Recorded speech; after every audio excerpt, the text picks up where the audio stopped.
আজকে আমরা যাচ্ছি আবার ঘুরতে। তো যাচ্ছি হলো আমি আর বর্ষা আমার দিদি, কারণ দিদি যাচ্ছে একজন বাড়িতে, তো দিদির সাথে আমরা সেই বাড়িতে যাব, একটু দরকার আছে।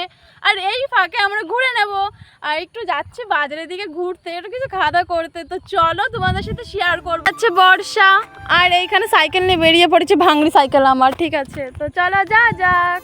আমরা চলে এসেছি আমাদের চৌগাছা বাজারে। তো বাজার পার করে আর একটু আগের দিকে যে এত সুন্দর জায়গা বলার মতন। আর এই জায়গাটা বিকেল টাইমে সবসময় লোক থাকে। আর ওই যে আমি দেখাচ্ছিলাম ওইদিকে সেই ক্যাফেটা, এখন তো পুরোপুরি চারি সাইড দিয়ে জল ভরার। এইখানে আমি আজকে আসিনি, আরো আগেও এসেছি। খুবই ভালো জায়গা বলার মতো না। আর এই মেয়েটা যেইখানেই যাবে সেইখানে গিয়ে ওর ফটো তুলে দিতেই হবে। ও ফটো না তুলে দিলে ওর হবে না। আর এত সুন্দর ফটো তুলতে হবে না হতে। তো ফটো তোলা তো পুরোপুরি কমপ্লিট করে আমরা চলে এসেছি আমাদের চৌগাছা বাজারে, কারণ এই বাজারে আমরা এখন খাবো ফুচকা। এই ফুচকাটা যে এত টেস্ট বলার মতন না। তো বাজারে তো আমরা অনেকদিন পর এসেছি বলে একটু বাজারে দিয়ে ঘুরছি। আর আমার পছন্দ হয়েছিল এই যে ভুজিয়া, এইগুলো কিনলাম কারণ একটা বাড়িতে কিছু বানাবো। আর এই যে এই আইসক্রিম খেয়েছিলাম, কফি।